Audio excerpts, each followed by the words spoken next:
Salut les amis des RFLJ. Voilà. Tout d'abord, bonne année parce que c'est la première vidéo de l'année. Mais bon, meilleur vœu, hein. Et pour débuter cette année, on commence très fort. Ouais, enfin on commence, après on n'est pas encore sur le retour. Ouais. Il y a une chance sur deux qu'on ait les mains noires. Ouais. On verra bien. Alors vous allez suivre aujourd'hui, on va acheter une voiture, non pas pour René, non pas pour moi, non pas pour quelqu'un d'autre. C'est pour notre club, notre association RFLJ Auto Club. On va aller acheter une voiture. Alors c'est une voiture qui devrait vous plaire, je pense. Voilà. Et donc vous allez suivre l'achat de cette voiture parce qu'on va aller la chercher, on ne l'a pas encore achetée. Donc on va aller l'acheter, on va faire la route du retour. On verra ce que ça donne, mais on va faire ça ensemble dans cette vidéo. Donc vous allez pouvoir suivre tout ça. On a le CT, et on a une chance sur deux de rester sur le bas-côté. Voilà. On a prévu, mais... Alors, vous allez nous dire, en regardant le matériel, qu'est-ce que vous pensez qu'on puisse acheter comme voiture avec du liquide de refroidissement, avec du LHM. Voilà, donc je vous fais voir la petite... Bon, il y en a d'autres, hein. On a pris un peu de stock. Bon, une pompe à vélo, ça c'est pour les pneus parce que on n'est pas sûr que ce soit bien gonflé. Un crochet une barre de remorquage au cas où et une batterie neuve. Un petit extincteur d'ailleurs. Donc, dites-nous un petit peu ce que vous pensez que ça puisse être, qu'on va aller acheter sans aller tricher, hein, sans aller voir plus loin dans la vidéo. Mettez dans les commentaires, vous faites une petite pause là. Vous mettez un commentaire, vous dites voilà, je pense que vous allez acheter telle voiture. Comme ça, on verra qui a eu la bonne intuition ou pas. Sans plus attendre, on va partir avec la DS5 de monsieur et parce que c'est celle qui a le plus gros moteur et le moteur diesel. Donc au cas où, s'il y a besoin de tracter, bah, c'est la plus safe. Et voilà, donc c'est parti pour cette journée. Bon voilà, ça y est. On est enfin de retour de notre périple. On y est arrivé. Alors je suis désolé, en arrivant, je me suis dit merde, j'aurais peut-être dû filmer pendant la route. Oh.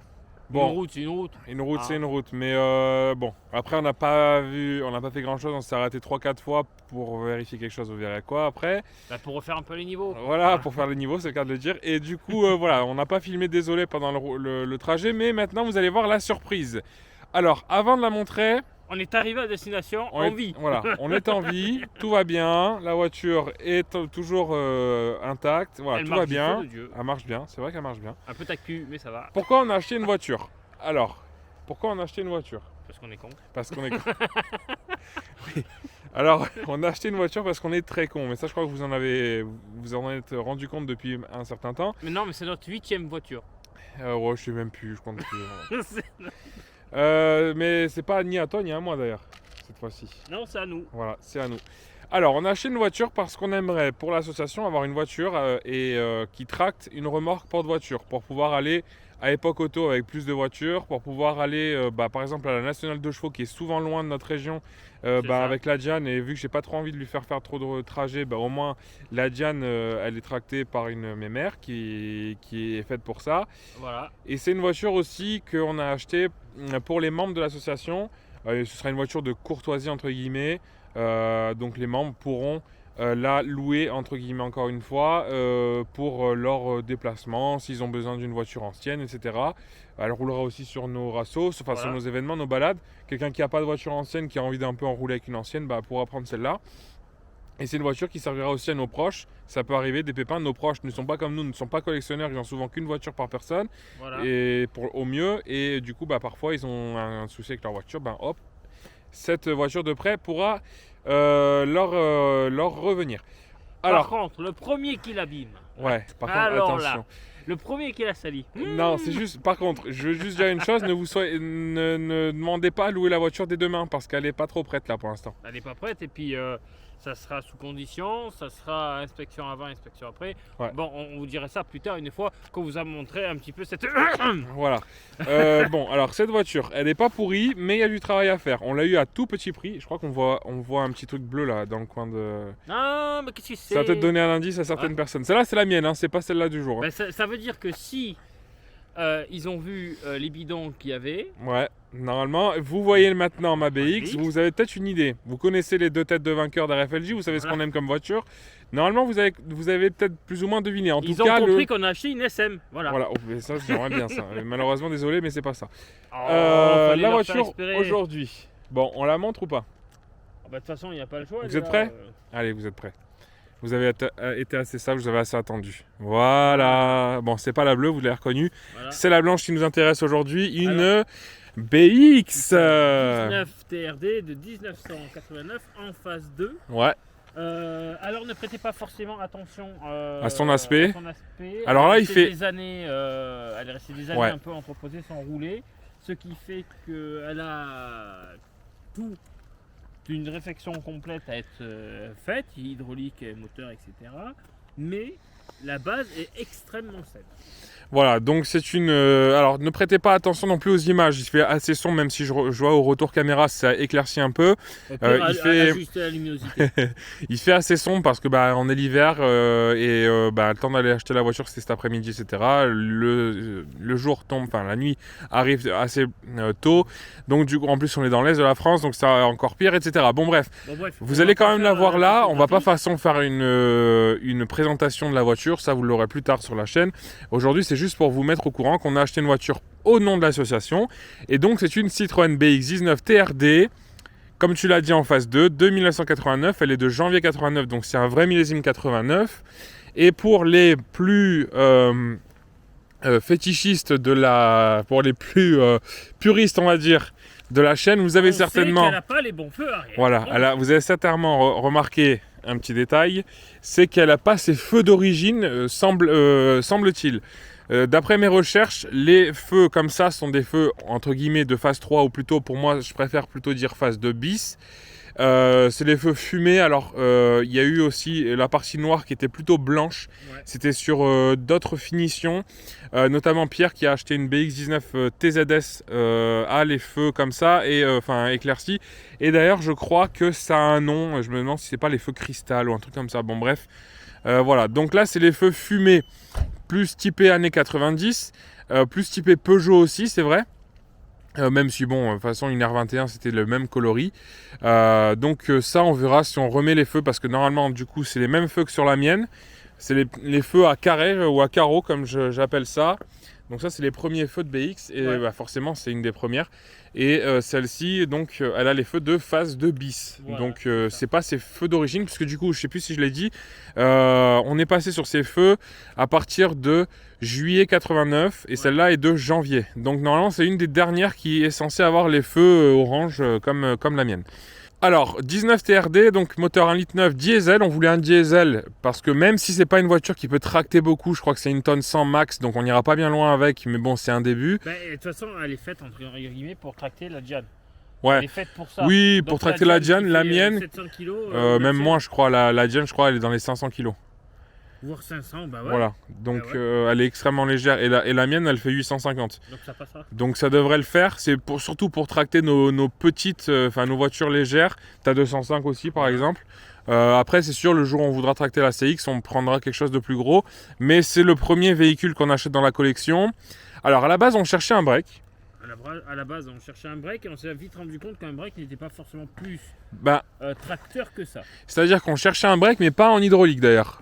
Parce qu'on voulait éviter le plus possible d'avoir des soucis. On voulait vraiment un truc le plus simple possible, mais qui puisse nous permettre d'avoir de la place pour pouvoir prendre du monde. Parce que parfois on part à plusieurs sur un événement, par exemple comme l'année dernière à Époque Auto, on est parti à 3, donc si on prenait un utilitaire, c'était pas possible de partir à 3. Donc on voulait une familiale, mais on préférait un break pour pouvoir transporter le plus de matériel possible. Et oui, il y a les sacs de couchage, et les affaires, et les bordels, et les caisses, Sauf que le problème, c'est qu'on avait un très petit budget, on avait grand max 600 € de budget. Parce qu'on voulait pas mettre, parce que là c'est vraiment de notre poche pour l'association, donc on voulait pas mettre plus.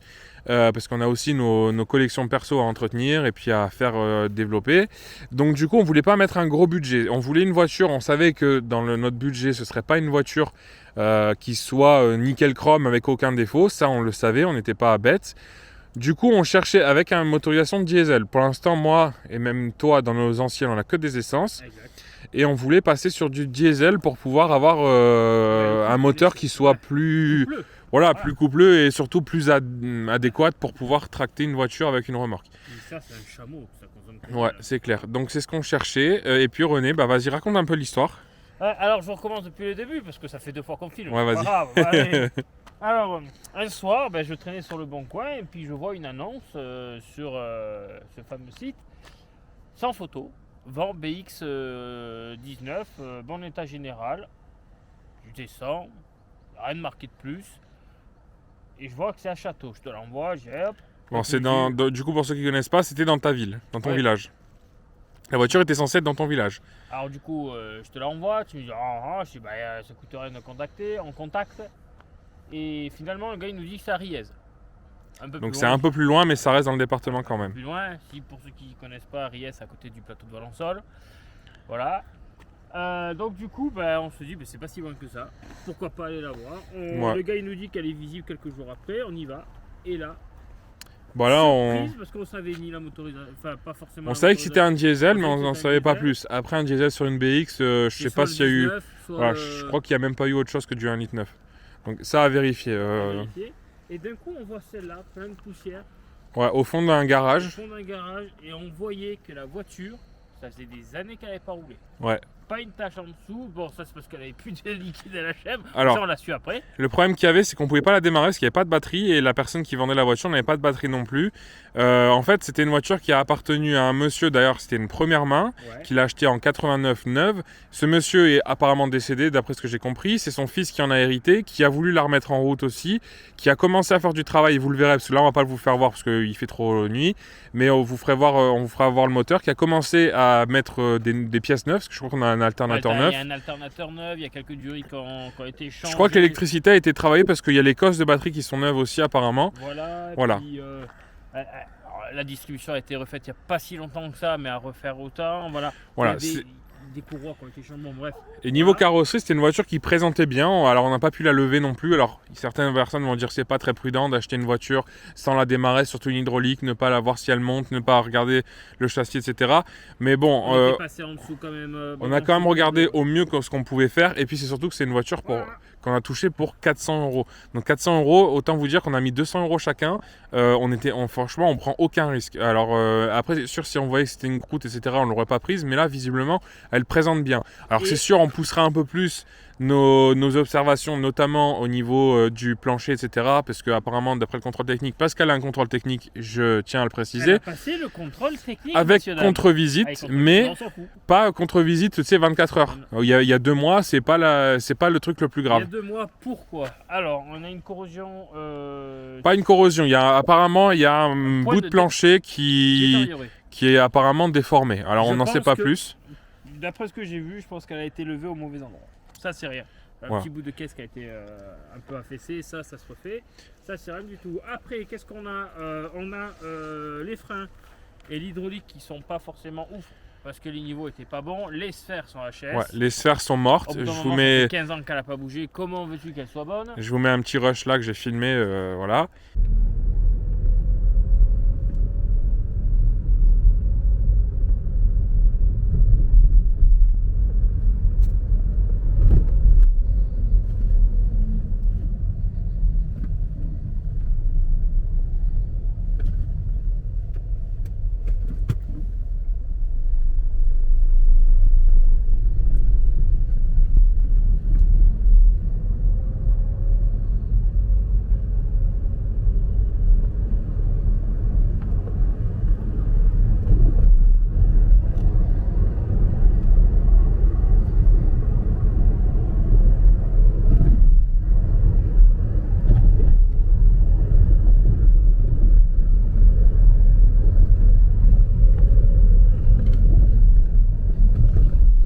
Donc on saute comme un kangourou, ça a été sympa. Et il y a une grosse fuite. Il y a une grosse fuite. Il y a une grosse fuite de LHM. Ça vient du retour de la roue avant droite. Ouais. Mais bon, le retour de la roue avant droite est un peu chiant à toucher. Donc on l'a pas fait sur la route, on voulait rentrer. Toi tu voulais, mais je t'ai dit non, c'est bon, tant qu'elle freine, on rentre à la maison. Et on verra ça au garage. Au niveau mini, en fait, elle finit quasiment plus, elle finit quelques gouttes. Voilà. C'est bon, on rentre et basta. Donc voilà, donc c'est une voiture où il y a un peu de travail à faire, mais pas trop non plus. C'est pas une épave, c'est vraiment une Mais très très bonne base. Est-ce qu'on leur montre limite un peu l'intérieur? Ouais, on va aller leur montrer, mais attends, je termine quand même de leur présenter. Du coup, on s'est dit, pour l'argent qu'on met, franchement, ça va être une voiture qui va nous apprendre parce qu'on est passé à l'hydraulique, René et moi, et donc on commence un peu à toucher, mais on n'est pas encore calé à 100% sur le sujet. Donc ça, c'est une voiture qu'on va pouvoir travailler sans pression. Même au niveau mécanique, on va pouvoir un peu, parce que motorisation essence on connaît, mais diesel on connaît un peu moins, surtout sur les anciennes, donc ça va nous faire apprendre ça aussi. Donc voilà, donc c'est une voiture qui va nous apprendre des choses, et puis au mieux, si on arrive vraiment à la faire propre, et ben, c'est une voiture qui va pouvoir nous servir. Ouais. Et au pire, René et moi, on met chacun 200 € à la poubelle, ce qui est une somme certes, mais c'est pas non plus dramatique. Je vois pas où est-ce qu'on mettrait les soies. Mais on mettrait pas à la poubelle, non. Il n'y a rien à jeter. Non. Elle est quasiment pas full option parce qu'elle n'a pas la clé, elle n'a pas ci, elle n'a pas là, elle n'a pas le tour machin. Mais ça reste une TRD en 19. Elle a pas mal d'options. Elle a le béquet. Elle est intérieure quasiment nickel, sauf un peu l'accastillage plastique qui a pris. Oui, mais ça c'est normal. Ça se changera. C'est une BX, on était au courant. Et donc voilà, donc c'est une TRD, donc c'est le haut de gamme du diesel. C'est ce qu'on aurait en essence une TRS. Là on a du TRD, donc c'est le haut de gamme. Alors on va vous montrer vite fait un petit peu l'intérieur. Si tu peux éclairer avec ton téléphone, ce serait encore mieux. Je vais essayer de passer à l'arrière, comme ça on pourra mieux vous présenter. Donc sachez que voilà, on vous fait une présentation le jour même de l'achat. Quand elle sera un peu plus propre, parce qu'on va lui donner un gros coup de nettoyage, etc. Quand elle sera un peu plus propre, vous pourrez la découvrir beaucoup plus de manière sympathique. Vous pouvez déjà voir, et de jour. Vous pouvez voir déjà que l'intérieur, franchement, elle est vraiment très propre. Voilà, elle est vraiment propre. Il y a de la moisissure, mais il n'y a pas un accro. Voilà. Il y a la moisissure, c'est parce qu'elle est restée un peu les vis fermées. Oui, elle est restée longtemps dans un garage fermé, donc forcément. Mais il n'y a pas de rouille. Et donc voilà l'intérieur de phase 2. Alors on va pouvoir vite fait dire un petit mot sur. Parce que c'est la première fois que toi et moi on conduit une BX phase 2, je crois. Ouais, c'est ça. On est très habitué à la phase 1. La mienne, ça va bientôt faire 1 an déjà que je l'ai, donc forcément on commence à bien la connaître. Qu'est-ce que tu as ressenti de différent avec une phase 2 par rapport à une phase 1? Déjà, la direction assistée. Ça change? Ouais. Je crois qu'elle avait fermeture centralisée, non? Parce qu'il n'y a pas de serrure sur le... Ouais, elle a la centralisation. Non, et on n'a pas le plip. Faudrait voir si on a le plip. Je sais pas s'il y en a un, mais non, bon. Je crois que c'est fermeture centralisée à clé. Ouais, ça doit être ça. Mais non, mais j'ai vu un truc infrarouge. Là où tu as des plafonniers traditionnels sur les voitures, vous savez que sur les BX, c'est sur les montants latéraux.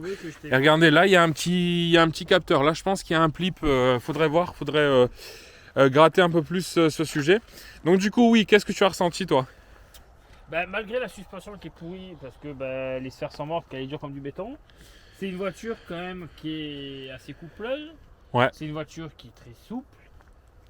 On ne dirait pas, mais malgré ses 60 et quelques chevaux, elle a de la patate, madame. Ouais, franchement, boîte 5, très agréable. Et pour un diesel, à l'intérieur, mais c'est calme. Ouais. Dehors, tu ouvres le capot. Oui. Machin, tu rentres dedans. Fini. Ouais, alors moi j'ai ressenti pareil que toi, c'est moi qui l'ai sorti du garage, donc c'est moi qui ai fait les premiers tours de roue et j'ai été très agréablement surpris, franchement. C'est toi qui as fait la première tâche sur la route. Je l'ai sorti naturellement et tout, volant très souple, la boîte elle est excellente, je sais pas si tu as remarqué, la boîte elle est très bonne. Une bonne vidange de boîte à faire. Oui, forcément, mais voilà, très agréable. Juste, et ça c'était horrible. Non. J'ai essayé, mon doigt cherchait le satellite pour mettre le clignotant. Je l'ai cherché aussi. Tu l'as cherché aussi? C'était impressionnant parce que... Tu m'as pas vu chercher ta pêche? Non, j'ai pas vu, mais parce que vous savez que sur les phases 2, du coup, on s'est un peu plus assagi chez Citroën. Et du coup, on a remis des Komodo classiques. Bon, là, vous allez plus voir, on va bientôt terminer la vidéo parce que vous allez plus voir grand-chose. On a des Komodo classiques. Et sur la mienne, on a les Komodo qui sont ici. Et moi, je les cherchais là. Mais moi, depuis tout à l'heure, je tapais là. Putain, il est où? Mais c'est dingue, parce que franchement, on conduit d'autres voitures et on conduit plus de voitures avec des Komodo classiques que la BX, la mienne. Et franchement, on dit BX dans notre cerveau, du coup, on a les automatismes de la mienne qui viennent. Comme ma CX, je te dis. Ouais. Voilà. Donc voilà, et moi, niveau position de conduite, je suis beaucoup plus à l'aise. Le volant, tout ce qui est tableau de bord, etc., c'est beaucoup plus haut que sur la mienne. Oui. Et la mienne, quand je l'ai sortie pour pouvoir la ramener ici, J'ai... Tapé le genou contre le- Non, j'ai pas tapé, mais ça m'a fait bizarre parce que j'avais l'impression d'être dans une voiture beaucoup plus petite que celle-ci. Donc c'est vrai que sur phase 2, ça me correspond un peu plus la position de conduite. C'est ça, puis on a les réglages de siège, on a tout. Ouais. Et elle est très moelleuse, les sièges ils sont en super état. Et puis voilà, comme Elles tu sentent l'as même dit, pas bon, mais elle sent. elle sent un truc, ouais. Elle sent... Alors la mienne, Elle sent la moisissure. la mienne, elle sent le vieux et la bonne odeur de vieux. La mienne, j'adore ça. Celle-là, elle sent un peu plus le renfermé, on va dire. Et un mélange de diesel aussi, forcément, enfin un De toute gasoil. façon, après, une fois que moi-même, je serai passé, voilà. Oui. Dylan, s'il voudra un jour passer un petit peu sur l'état Ouais. extérieur, Parce passera que un vous jour. verrez 2 jours la peinture, du coup, c'est du blanc, c'est le blanc opaque. Je pense que ça doit être le blanc neige à vérifier. La peinture, du coup, elle est bien crade. Il y a un peu de frottage à faire. Donc celle-ci, voilà, Je peut-être m'en qu'elle occuperai. elle ira peut-être chez Dylan Esthétique Car. Mais voilà, déjà dans un premier temps, voilà, il y a le pare-choc à faire à l'avant. Bon. Bref, Donc, là, c'est quand même une bonne base. Du coup, on va arrêter la vidéo là parce qu'il était de plus en plus nuit et bon, ça rime plus trop à grand chose, vous n'allez plus voir grand chose. Cette voiture, du coup, vous allez la retrouver. Il y a moins de travail que ta CX, on va avoir beaucoup moins de restauration à faire. D'ailleurs, mais au moment où les gens vont regarder cette vidéo, normalement, la CX, dans quelques jours, elle roule. Ah, ça c'est une bonne nouvelle. Bah, tu viendras me voir avec ta CX, comme ça on mettra nos 3 hydros ensemble. Laisse-moi passer le contrôle technique. Eh oui, quand même. Du coup, voilà. Alors, c'est tous les opérations qu'on fera, on va essayer le plus possible de vous les filmer. Comme ça, on vous fera des tutos mécaniques, hydrauliques, BX, diesel, etc. Donc ça va être cool. Et voilà, que vous dire de plus, abonnez-vous, comme ça vous allez voir un petit peu le chantier de cette voiture. La CX prend fin, une BX va prendre la place. Et puis c'est cool, on a 2 BX, on va faire des petites balades de BX quand la blanche sera prête. Et ce sera bien cool. Alors abonnez-vous, commentez, partagez. Voilà, likez. donc, on voit ma gueule de con. Suivez-nous sur Insta parce que bon, vous êtes les youtubeurs, vous êtes privilégiés. On va vous la poster en premier. Donc ça fait 2 jours qu'on l'a acheté, hein, le jour là où vous regardez la vidéo. Et donc on vous la met en premier sur YouTube et puis vous allez la retrouver dans la semaine là, vous allez retrouver donc cette TRD sur Instagram. Donc n'hésitez surtout pas aussi à nous suivre sur Instagram, sur Facebook. Et puis voilà, que dire de plus. Bonne année encore. Bonne année, bonne santé et que l'amour de l'automobile vous porte cette année. Voilà, clairement, on va terminer sur ces bonnes paroles. Merci à tous, gros bisous, ciao ciao.